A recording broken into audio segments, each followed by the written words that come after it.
there, distant fellow distancers. I hope you're all staying safe and smart. Guess who isn't? Well, I don't know if they're staying safe. I mean, they could be staying safe. I don't know. But I do know that they are not staying smart.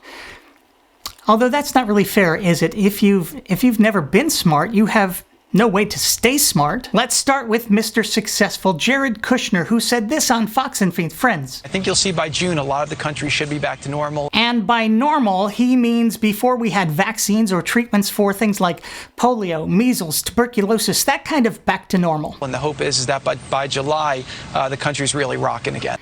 You know that before Jared went on air, Ivanka combed his hair, straightened his tie, tucked in his shirt, and said, "Remember, honey, this is a global pandemic. There have been more than 250,000 deaths. So, whatever you do, do not use the term rockin'." To which he responded, "I won't, Mommy." Tell us more, JJ. The federal government rose to the challenge, and this is a great success story. Really? He thinks he solved the Middle East peace crisis as well. I don't want to sound like a first-time public speaker, but Merriam-Webster defines success as a favorable or desired outcome.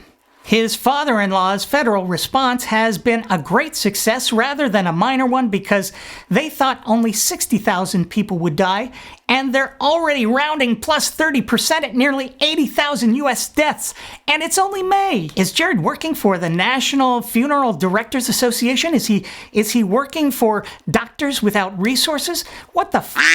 In what galaxy is 75,000 dead a great success? Even his father-in-law wasn't that stupid.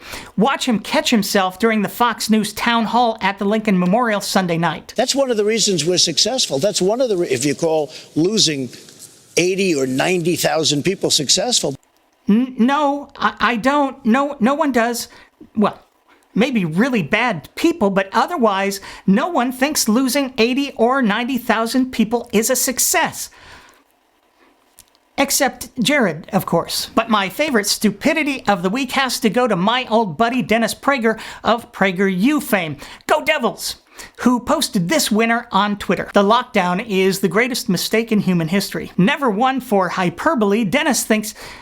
Oh no, wait. Dennis is the West Coast distributor of hyperbole. I'm sorry, I apologize. I was thinking hyperbaric chambers. I hear he absolutely hates those things. Maybe he's claustrophobic or homophobic. You guys on the right have to start calling each other before school every morning to find out whether today's the day you all wear your great success t-shirt or your worst mistake in the history of humanity hat. Someone's got to get this story straight. By the way, I talked to the Chamberlain estate and they said, "Thank you, Dennis. They've been waiting 80 years for someone else to take the mantle, that top spot. The lockdown is clearly worse than World War II and its 75 million deaths that came with it, not to mention the property damage. I hear Hitler and Stalin are also relieved. And I think it's safe to assume that Dennis is finally for impeaching this president now, since he's outdone Chamberlain, Hitler, and Stalin. I mean, he made the greatest mistake in the history of humanity. And as we all know, when you're the president of the United States calls the shots. That's right, Donnie. Way to take it like a man. As President Harry Truman said, the buck stops here. No, I don't take responsibility at all. Okay, I see why you guys can't get your story straight. That's an ever-moving target, isn't it? Oh boy. Well, that's it for this week. Stay safe and smart, and whatever you do, don't drink the Kool-Aid. Or the Windex. Thanks for watching.